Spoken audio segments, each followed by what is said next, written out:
Bienvenue sur Diamond in the Sun, la chaîne où les pièces de monnaie peuvent changer des vies. Aujourd'hui, on parle d'une pièce qui pourrait vous surprendre. Un centime, un cent, un eurocent, allemand de 2002, frappé à l'atelier D de Munich, actuellement en vente pour la somme incroyable de 50 000 €. Mais pourquoi une pièce si petite peut-elle atteindre un tel prix? Vaut-elle vraiment une fortune? Ou est-ce le délire de vendeurs peu scrupuleux? Restez avec moi pour tout savoir sur cette pièce. Générique!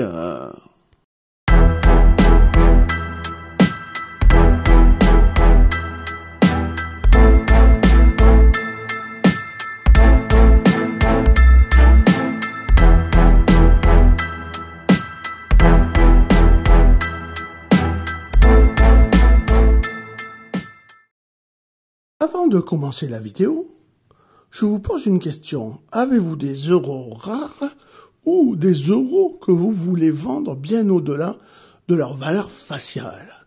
Si c'est le cas, je vous recommande vivement d'aller voir mon nouveau livre, Les secrets ultra puissants pour vendre vos euros. Je vous y ai mis tous mes secrets. Comment je vends mes euros? Comment je les obtiens? Quelles sont les bonnes adresses? Les pièges à éviter? C'est un guide complet. Je vous mets le lien en haut et dans la description. Maintenant, passons à notre vidéo. Caractéristiques de ces pièces sont les suivantes. L'émetteur, c'est la République fédérale d'Allemagne. La période, c'est la République fédérale, depuis 1949. Ce type de pièces, ce sont des pièces courantes. Les dates s'étalent de 2002 à 2024. La valeur est de 1 centime, soit 1 cent, soit 1 eurocent. La devise est en euros depuis 2002. La composition, c'est un acier plaqué cuivre. Le poids est de 2,3 grammes. Le diamètre 16,25 mm. L'épaisseur 1,67 mm. La forme est ronde. Et la technique est une frappe à la presse. Orientation frappe médaille. L'avers. Sur cette pièce figure le rameau de chêne allemand, entouré des 12 étoiles de l'Union européenne. Dans la partie inférieure se trouve séparé par le rameau, à gauche, la marque d'atelier et à droite, le millésime. L'écriture est en latin. Pour la pièce que l'on veut désirer, c'est l'atelier D et l'année 2002. Le graveur, c'est Rolf Lederbogen. Le revers. Un globe terrestre situant l'Europe dans le monde est dessiné sur une toile dynamique composée des 12 étoiles de l'Union européenne. L'écriture est en latin, l'inscription 1 eurocent, LL, le graveur Luc Lux. La tranche est lisse. L'atelier qui nous intéresse, c'est l'atelier D de Munich, qui frappe monnaie depuis 1158.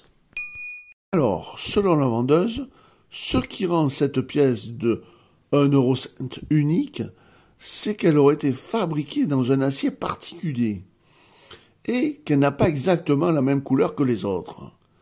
Si c'était une pièce de 10, 20 ou 50 centimes, on pourrait comprendre qu'il y ait une anomalie. Mais là, à part une légère patine, cette pièce semble identique aux millions d'autres en circulation.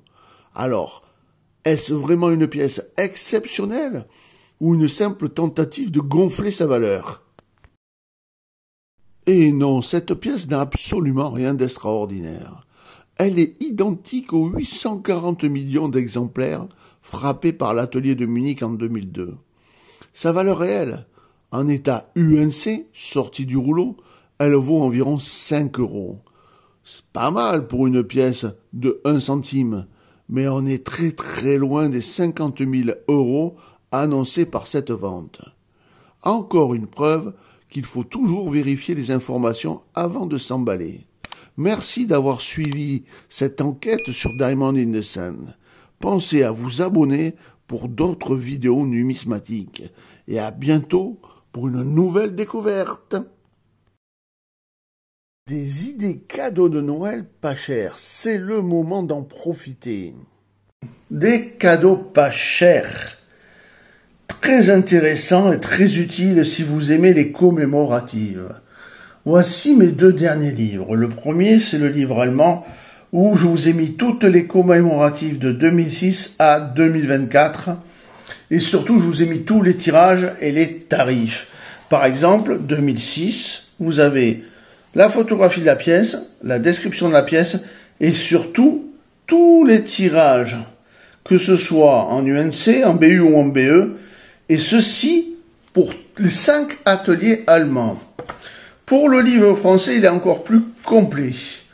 Je vous y ai mis toutes les commémoratives de 2007 à fin 2024 avec tous les tarifs pour 2025. Une belle photo, une grosse description et tous les tirages et surtout les prix actuels des cotations qui ne vont pas varier au cours de l'année. Ce sont deux très beaux cadeaux. Je vous conseille vivement d'aller voir ma page auteur et de jeter un œil sur ces livres. Pour ceux et celles qui aiment collectionner les livres pas chers et très intéressants et qui parlent bien évidemment des euros, je vous conseille ces 3 livres de la même collection.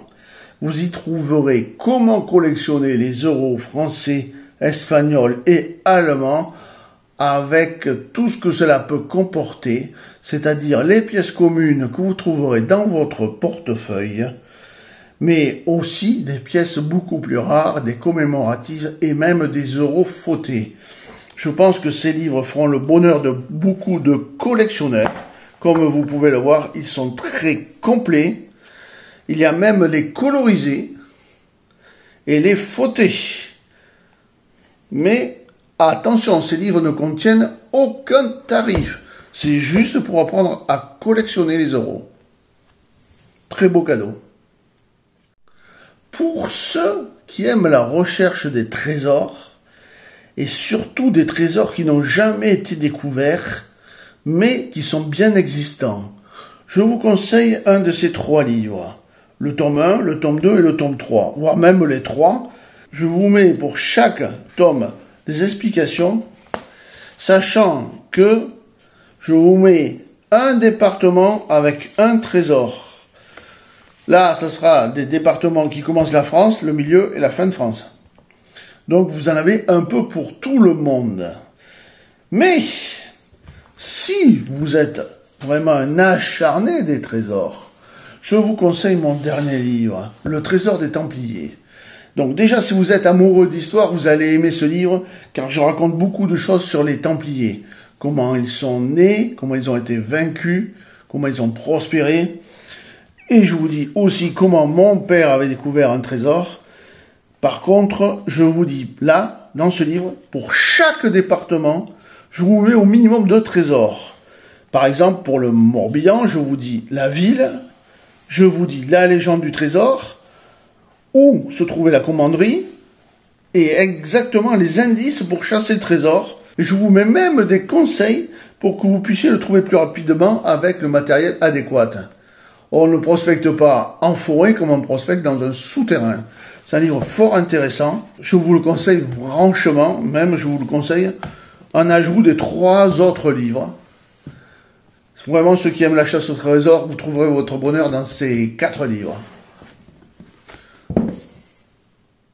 Pour ceux qui aiment purement l'histoire, notamment l'histoire antique et l'histoire de Rome, je vous ai concocté 2 livres où je me suis mis à la place de Jules César et aussi d'Auguste.